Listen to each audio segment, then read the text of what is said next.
আজ বসন্ত পঞ্চমী।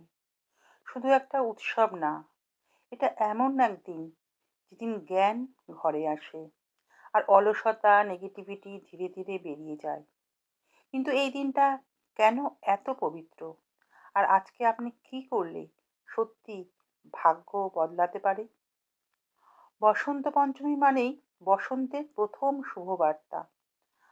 গাছের পাতায় নতুন সবুজ, বাতাসে মিষ্টি গন্ধ, আর মনে একটা অদ্ভুত শান্তি। ভারতে এই দিনটাকে বলা হয় সরস্বতী পূজার দিন। কারণ দেবী সরস্বতী হলেন জ্ঞান, বুদ্ধি, কণ্ঠস্বর আর সৃষ্টিশীলতার শক্তি। শাস্ত্র মতে দেবী সরস্বতী শুধু পড়াশোনার দেবী নন, তিনি আমাদের ভেতরের আলো জাগিয়ে দেন। যখন মন ছুটে বেড়ায়, ফোকাস থাকে না, কথা বলতে ভয় লাগে বা নিজের জীবনের উদ্দেশ্য খুঁজে পাই না, এই সবই আসলে সরস্বতী শক্তি দুর্বল হলে হয়। তাই বসন্ত পঞ্চমীতে সরস্বতীকে স্মরণ করা মানে নিজের ভেতর থেকে জ্ঞান জাগিয়ে তোলা।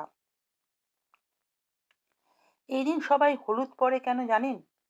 কারণ হলুদ হলো বসন্তের রং, সর্ষে ফুল, সূর্যের আলো আর নতুন জীবনের প্রতীক।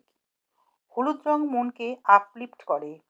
মনোবিজ্ঞানে বলা হয় ইয়েলো মুড বুস্ট করে, পজিটিভিটি বাড়ায় আর মনকে আরো অ্যালার্ট রাখে। মানে বসন্ত পঞ্চমী শুধু ধর্মীয় না, এটা মনকে রিসেট করার দিন। এখন আসল অংশ, আজ কি করলে সত্যিই ফল পাবেন। 1 নম্বর, পড়ার বই খাতা স্পর্শ করে প্রণাম করুন। আর শুধু পড়াশোনা না, জ্ঞানকে সম্মান করার দিন।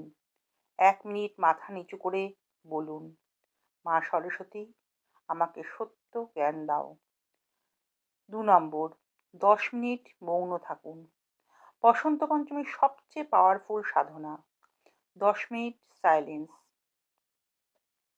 কারণ সাইলেন্স মনকে কাম করে, কারণ সাইলেন্স মনকে শান্ত করে, ওভার থিঙ্কিং কমায় আর ব্রেন ফোকাস বাড়ায়। 3 নম্বর, একটি ভালো কথা কাউকে বলুন।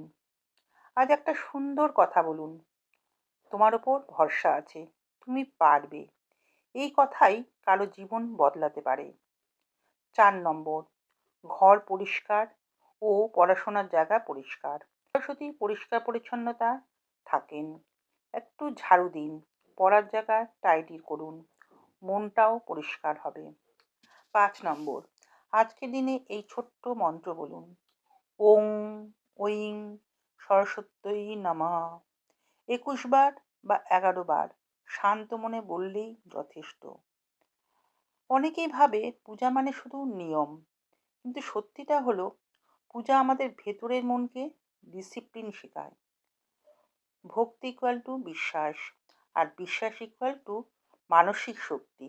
মানসিক শক্তি হলো জীবনের জয় নিয়ে আসে। আজকে আপনি যদি সত্যি মন দিয়ে প্রার্থনা করেন, তাহলে এটা শুধু একদিনের উৎসব থাকবে না, এটা আপনার জীবনে নতুন অধ্যায় শুরু করবে। কারণ মা সরস্বতী আসেন সেখানে যেখানে কৃতজ্ঞতা আছে, পরিষ্কার মন আছে আর শেখার আগ্রহ আছে।